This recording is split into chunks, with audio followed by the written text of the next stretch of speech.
Hello and welcome to episode 1 of my Pokemon Coliseum Nuzlocke. Today we are going to be going through starting off the game, and I will explain to you how you Nuzlocke a side games such as Pokemon Coliseum, Conquest, not Coliseum.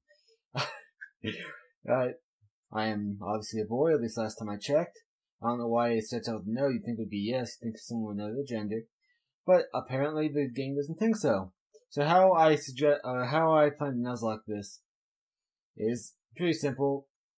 Using the exact same rules as usual, with a few exceptions. You can't nickname Pokemon, and there's not particularly an encounter period out. But the way that I've remedied this is, even though I can't nickname Pokemon, I'm going to use every other rule in Nuzlocke for the most part. So what's going to be is if a Pokemon faints in the turn base, then that Pokemon can no longer be used in the Nuzlocke. Pretty simple. Basically, it's dead. Also, I plan on only capturing one Pokemon per kingdom if I, can, of course, catch Pokemon in that kingdom. And also, I'm going to be implementing for a little bit more structure into the rule set, a type lock, so there won't be any, I cannot have two of any type, primary type in my team, so 2 normal types, 2 fighting types, so on and so forth. And that's really pretty much it, actually. That's the way I plan on Nuzlocking this. And I would like to just say now that this is more or less a side Nuzlocke. The full, fanfare Nuzlocke will, of course, be the next version Nuzlocke, whether it be Pearl, Platinum, wherever it is. I don't even know what gen it is yet, and that's what this is. It's giving me some time. I'm putting out more Pokemon like I said I would. And I'm also I wanted to play it, so I'm hoping that you guys enjoy it. But that's pretty much it. I'm just kind of giving myself time to set up and keeping Pokemon going on the channel. So I hope you appreciate that. Now this is kind of a complicated situation. I love that guy. He looks so funny. But this is a kind of complicated situation in the way that I kind of have to start out with 2 normal types because of the Jigglypuff. But we'll get to that in a second. And that guy always reminds me of Sokka from Avatar.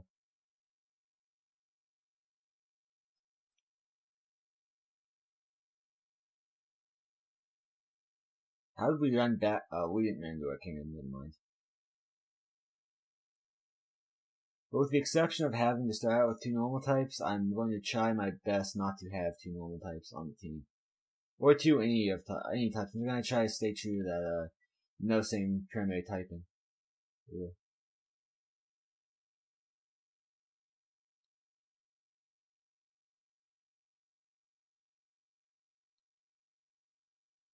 I'm sorry that I kind of bungled the intro. I wanted to say a lot of things. I didn't take time to say them, and I apologize for that. So we're of course gonna have to go through this. This tutorial against a Bidoof and a Torpig or a Tepig. That's it. I always think it's Torpig, but not Tepig.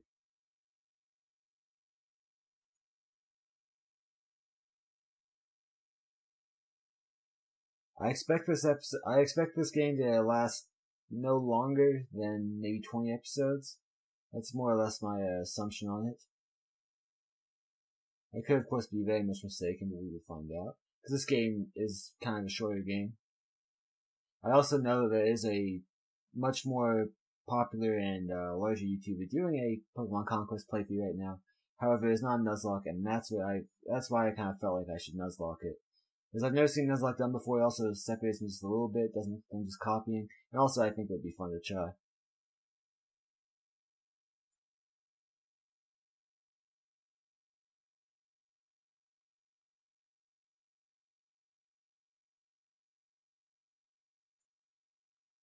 Of course, this embodied handler will go where you tell me to go.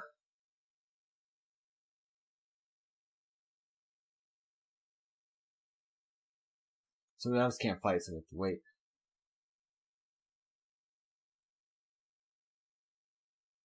Okay.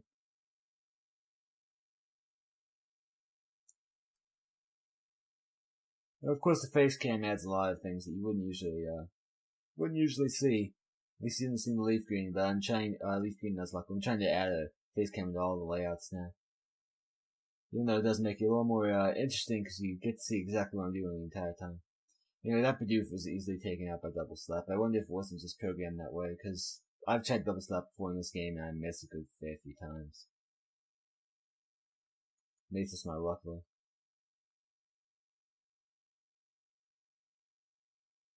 Of course I'm gonna go. You have to love games that pretty much force you into a kind of overly lengthy tutorial. Which is what I feel like it's doing. I mean, I know it's just teaching the basics, but this tutorial is ultimately like 10 minutes long. And that's it. That's if you don't stop for the dialogue.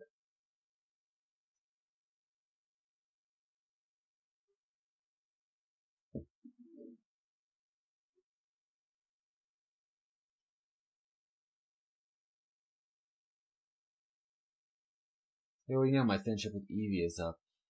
Makes me kind of wonder if your character is actually, what's his name?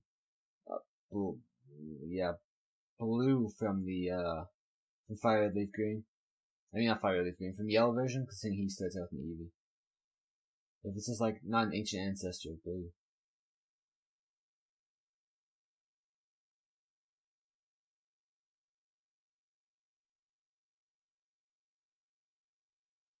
So here's where that type lock thing kind of gets tricky. She asks if we wanted to join up with us, and I have no problem with joining up with us because we need more fighting for us. Just having one Pokemon is pretty difficult to do this with, but by doing that, it also makes it so we have two normal types. So we pretty much intentionally break the rules this one time, and that is one bipolar Jigglypuff.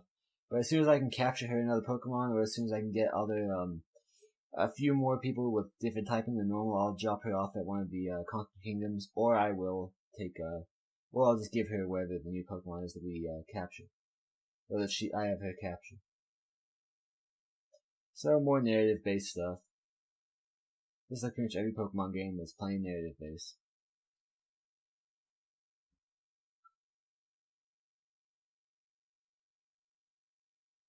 That actually just kind of looked cool, that picture right there.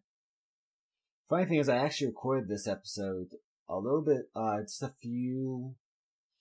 Well, I recorded it right before I did this recording, and I had the screens mixed up. I had the top screen, which is the one that has the pictures going by on it, as large. I had the bottom screen, which is actually the one that matters, as a small screen. And I didn't realize that until the end of the episode, so wasted a little bit of time doing that.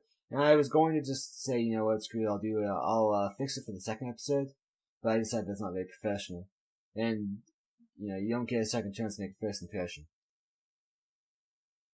So I decided, of course, that I would re-record the episode with the appropriate layout. Speaking of layouts, I hope you guys enjoy it. This is the first layout I've really ever made. For the most part. On the upside, though, it does mean I can get through a little more stuff than I did last time, because I know exactly what to do.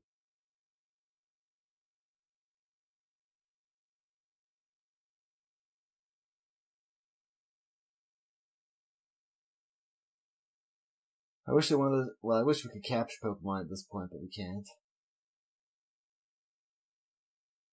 We're actually making pretty dang good time, to be honest, compared to what I had last time.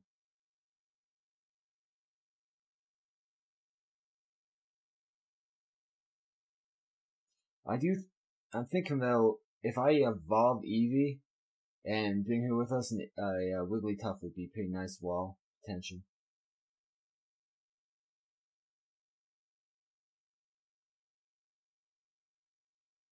Gonna go on and allow us to get hit by that.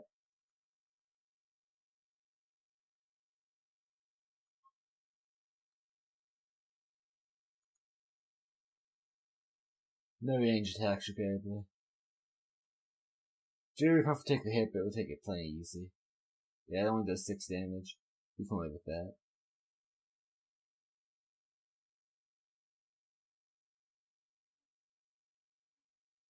I'd say that the lock more or less would almost have to start once we get a second kingdom. Cause like, for example, if Jigglypuff somehow here fainted, like by the worst turn of events I could possibly imagine, then I couldn't get rid of her. I can't just release her from my command, I don't believe. So that would mean that I'd have to wait to drop it off at a kingdom where I couldn't use her. The entire thing is a bit tricky, to be completely honest.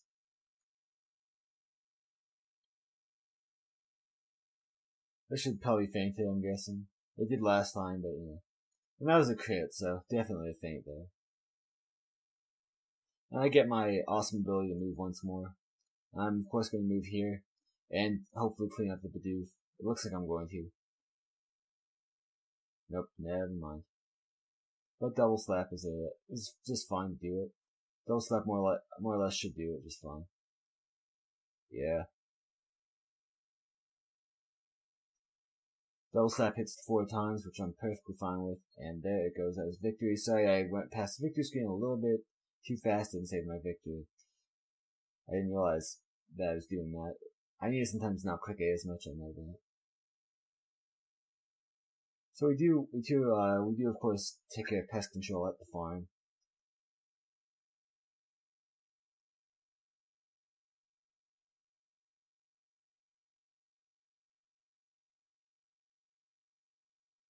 And she's an interesting character. Jigglypuff as well. Jigglypuff is straight up bipolar, it seems.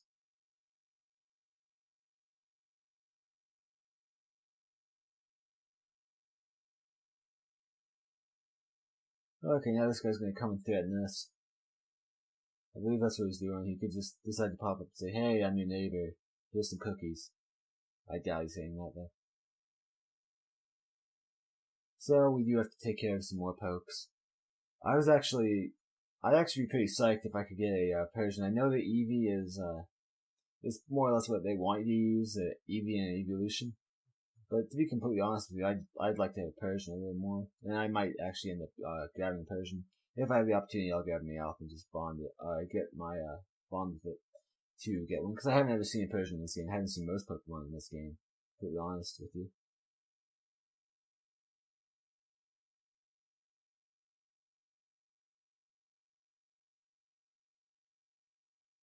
So we have 10 turns to do this. Seems doable. That Wooper has Water Gun. Thank you for telling us. So it goes all of 2 blocks, which is it is annoying though, because we need to get up on it. And it also can climb on the water, which makes it pretty bothersome. Let's go ahead and actually, we'll take our time here and we're going to just grab this present, which ends up being a potion. I'm not complaining. What's Wooper going to do? It's going to Water Gun us. Luckily, we'll be able to take it or hit it next time. I love how that Water Gun looks like it completely misses you, but it does hit you. The animation doesn't have angles, which is fun with me. Oh, Fury Swipes.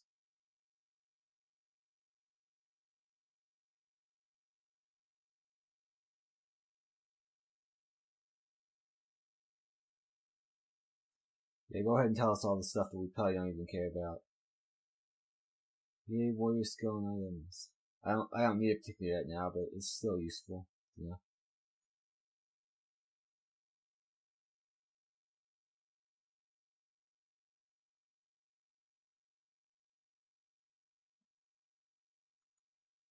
Young button.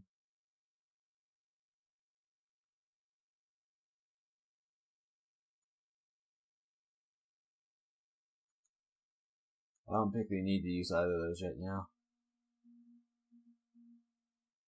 That should do an okay chunk. It almost takes it out at 16 damage. It was a crit, so it actually takes out Wooper, which is actually by far the biggest threat we have, and we're going to just use this extra move to get the present. Which ends up being, Ore.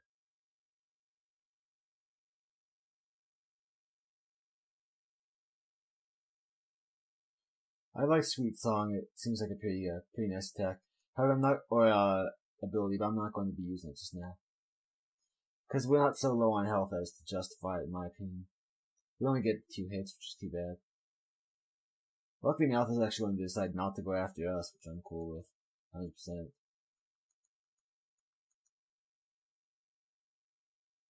It does make Jigglypuff now have to work for it, but at least we get a hit on Meowth. Hopefully. 3, 4. Only takes 4. Or you get 4, so that's nice. And again, did not save my victory. Apologize for that.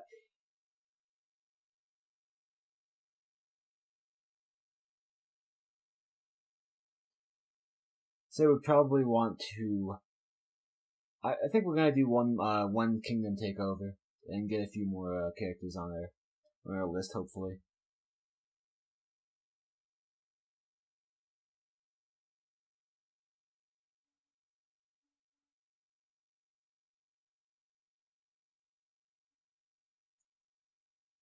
Oh no.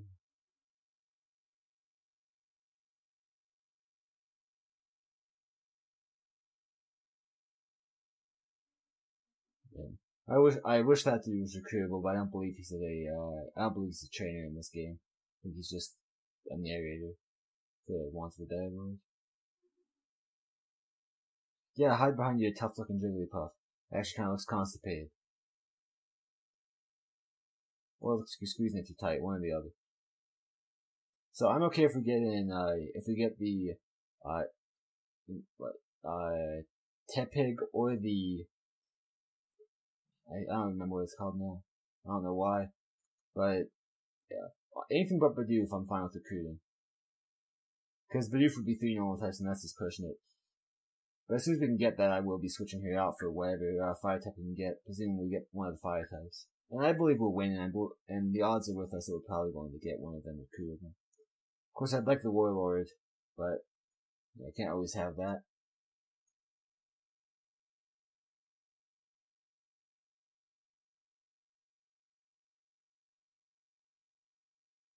Don't call her cute, huh?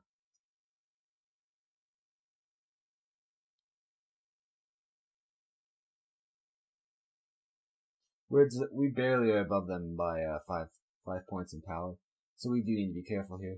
The lock could end on episode 1. How embarrassing would that be? Even though, like I said, the lock pretty much can't really start until after this battle, but we're still going to say it started because why not? I pretty much made up the rules, and now I'm going to stick with them. Honestly, this field, just like all the other kingdoms, does favor the appropriate warlord. With the lava and everything, making the fire types not have too much of an issue moving around. So we're gonna have to go around about and they can actually attack us straight up. We're gonna move you over this way. We're gonna move you towards the path because we're gonna push with you. Due to the bulk, that's pretty much the only reason. Out of your way, there's no one in your way, Tepig.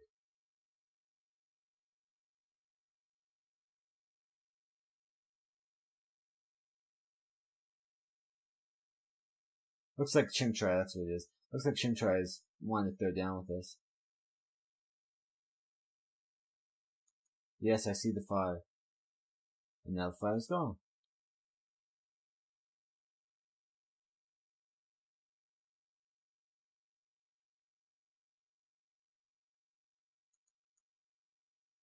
I'm not going to risk it though. See what Chimchar wants to do. If Chimchar wants to come over to us, right here, then we'll just whack it with a quick attack next turn. Or a double slap, either way. So it's Zach. Looking at the camera, it's gonna take a second because I'm not really particularly used to it. Ember. So it's, yeah, that's not nice. Oh, hot springs restore, that's nice. I feel like that Bidoof is almost gonna be a non-issue. And the Tepig, well, it's going to come and try to flank us, so we're going to go ahead and quick attack it right after this.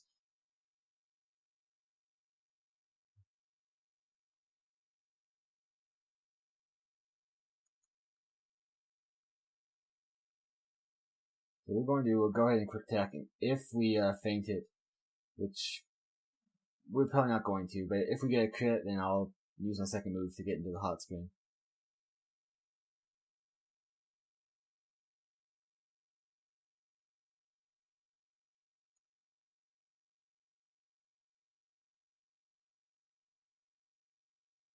Yeah. 2, 3, 4, 5. Yeah, even at 5, it wasn't gonna do too much. Only two a pop. Luckily, the Bidoof is sleeping.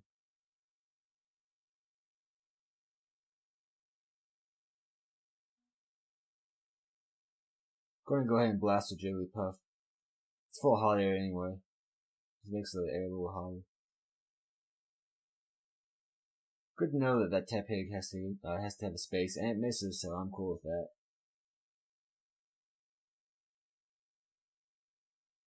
Oh look, now we have falling debris, which end up landing on Jigglypuff. And the fire lights once more. Which one do I want to take out more? I'm gonna say I actually want to take out our... I want to probably take out Infernic, or I mean, not Infernic. Okay, man, now I forgot its name again. But I want to take that out a little more, I'd say.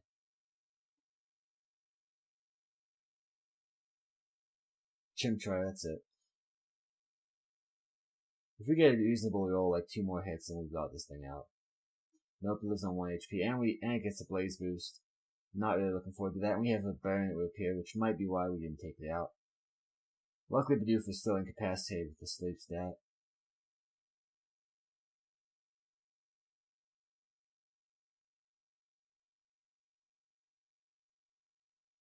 Tepig is going to go around ahead and attack Jigglypuff once more. I'm already burnt, so the odds of that really mattering are pretty low.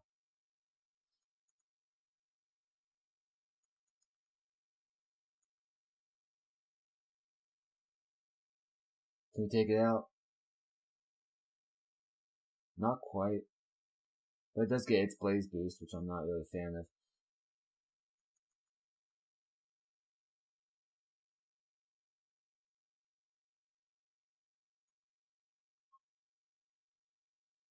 I almost just want to use my Warrior ability here.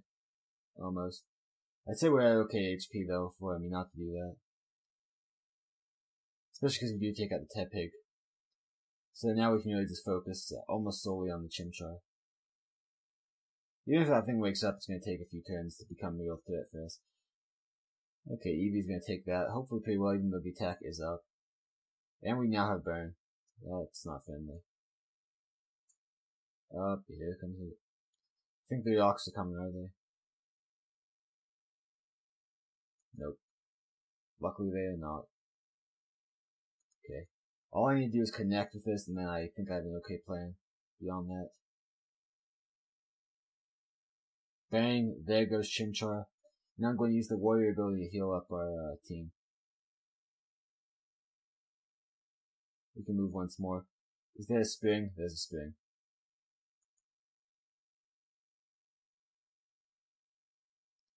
It actually makes the Warrior ability more or less a moot point right now. We're going to work ourselves to the hot spring though.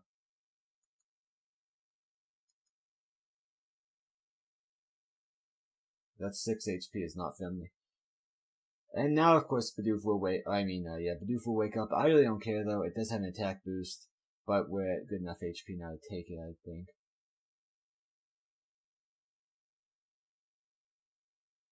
Just don't land on Jigglypuff. That's all I ask of you. Okay, that was that last one was just a little bit close.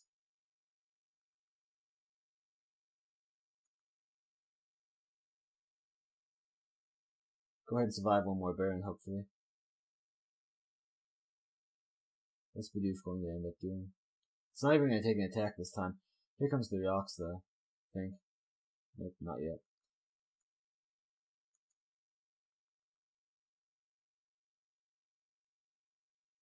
That'll bring it down to 2 HP according to the stats, unless it's a crit. It brings it down to 1, so I'm guessing high roll.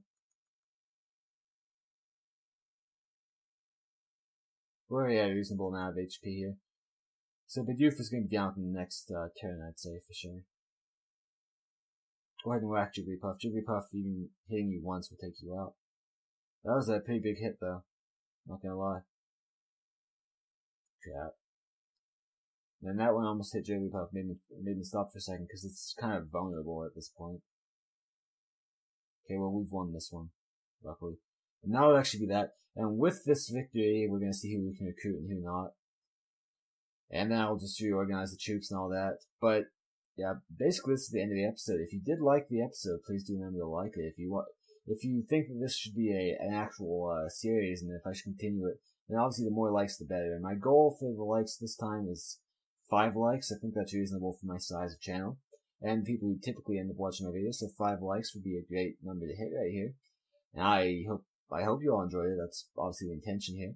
And I will be uploading another episode on, what will it be, Friday morning at midnight, my time, so Mountain Standard, which is -6 if you're thinking that way. And I hope to see you all next time, and thank you very much for watching.